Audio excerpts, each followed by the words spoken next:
অবশেষে কাটলো 5 দিনের অবস্থান বিক্ষোভের জট। ধর্মতলার মেট্রো চ্যানেল থেকে ধর্ণা কর্মসূচি প্রত্যাহার করে নিলেন মুখ্যমন্ত্রী মমতা বন্দ্যোপাধ্যায়।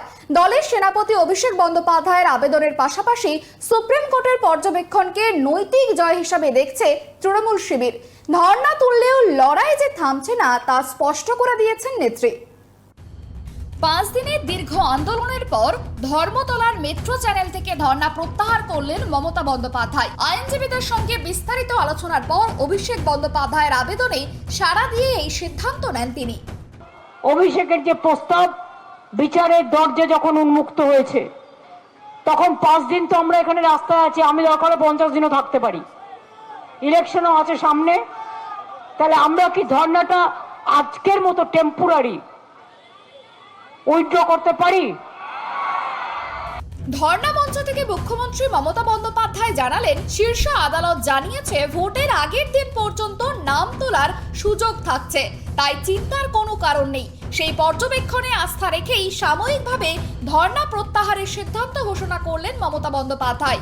বললেন, এবার আমরা বিচারের অপেক্ষায়, মানুষ অধিকার পাবেন। যে দরজাটা বন্ধ হয়ে গিয়েছিল সেটা খুলেছে।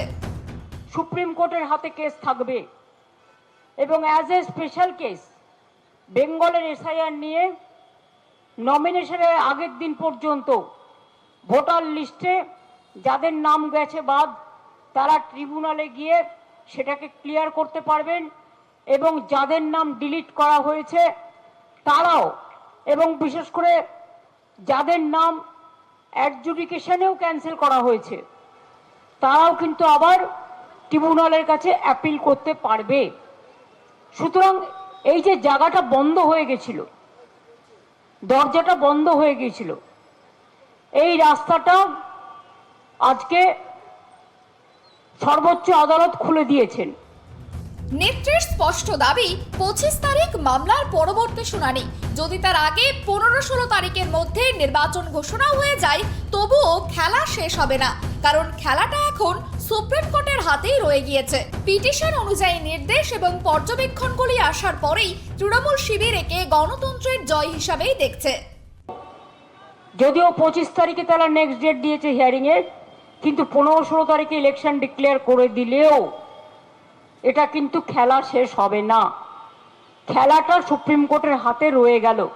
আমরা বিশ্বাস করি বিচার ব্যবস্থার প্রতি মানুষের আস্থা, মানুষের ভরসা যেন অক্ষুণ্ণ থাকে, আমরা সেদিকে সচেষ্ট হব। সাপ্লিমেন্টারি ভোটার লিস্ট নিয়ে সাধারণ মানুষকে আশ্বস্ত করে নেত্রী বলেন, মন শক্ত করুন, কেউ আত্মহত্যা করবেন না। একই সঙ্গে কর্মীদের সতর্ক করে জানান, মিছিল মিটিং চলবে এবং দল ভাঙানোর চেষ্টার বিরুদ্ধে সতর্ক থাকতে হবে। যেহেতু অনেকটা বিচার পাওয়া গেছে, তাই ধর্ণা তুললেও নির্বাচনী লড়াইয়ের দরজা এখন থেকেই খোলা থাকছে বলে হুঁশিয়ারি দেন তিনি। হিয়ারিং এ আপনাদের এখনো পর্যন্ত সাপ্লিমেন্টারি লিস্ট দেয়নি, সাপ্লিমেন্টারি লিস্ট দিতে বলা হয়েছে। সাপ্লিমেন্টারি লিস্টে দেখতে পাবেন কার কার নাম বাদ গেল। যার যার নাম বাদ গেল সে ওই আত্মহত্যার পথে গিয়ে, অথবা এই 2-3 দিনের মধ্যে অনেক মারা গেছে, 180 জনের বেশি মানুষ মারা গেছে। আপনারা একটু শক্তিশালী করুন মনটাকে। লড়াই তো বাংলা জানে, আমরা তো সবাই আছি, সমস্ত সমষ্টি, সমস্ত ধর্ম, সমস্ত বর্ণ, সমস্ত জাতি, সমস্ত ভাষা, আমরা বিভেদ নয় ঐক্য চাই। যে কোনো মানুষের বিপদে সে অন্য দলের কর্মী হলেও যদি সাহায্য চায় আমরা করে দেব। ধর্ণা মঞ্চ থেকে এদিন গ্যাসের দাম বৃদ্ধি নিয়ে প্রধানমন্ত্রীকে কড়া খোঁচা দেন মুখ্যমন্ত্রী। যুদ্ধের বাহানায় আমজনতার ওপর বোঝা চাপানো হচ্ছে বলেও তোপ দাগেন তিনি। গ্যাসের দাম বাড়ছে সেদিকে কোনো পাতা নেই, আর বলছে আমি বাধ্য হয়েছি যুদ্ধের জন্য। তাই আমি যতদূর জানি, মনমোহন সিংজি যখন প্রধানমন্ত্রী ছিলেন, লাস্ট গ্যাসের দাম ছিল 400 টাকা। কতবার বেড়েছে? আজকে ছোট গ্যাস 1100 আর বড় গ্যাস 2100। এরপর পেট্রোল, রাশিয়া থেকে তেল আনবে, তেলের ওপর তেলকড়ি মাখাতে হবে না, তা তেলকড়িটা মাখবে কে? জনগণ। আর প্রতিদিন উনি কোটি কোটি টাকা খরচা করে মিথ্যে কথার অ্যাড করবেন। মিথ্যের ফুলঝুরি, একটাতে সত্যতা নেই। গ্যাসের দাম কমান, রোজ গ্যাস বেলুনের মতো নিজের পাবলিসিটি না করে, এক পয়সাও দেন না, বড় বড় কথা।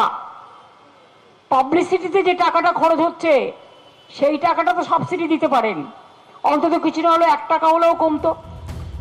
ধর্মতলার মেট্রো চ্যানেল থেকে মঙ্গলবার ধর্ণা মঞ্চ সরে গেল ঠিকই, কিন্তু লড়াইয়ের সুর বেঁধে দিয়ে গেলেন মমতা বন্দ্যোপাধ্যায়। সুপ্রিম কোর্টের পর্যবেক্ষণকে মানুষের জয় আখ্যা দিয়ে তিনি স্পষ্ট করে দিলেন, আদালত থেকে রাজপথ, কোনো লড়াই থেকেই পিছু হটছে না তৃণমূল। ক্যামেরায় বরুণ ভান্ডারীর সঙ্গে দেবযানী সরকারের রিপোর্ট, KTV বাংলা, কলকাতা।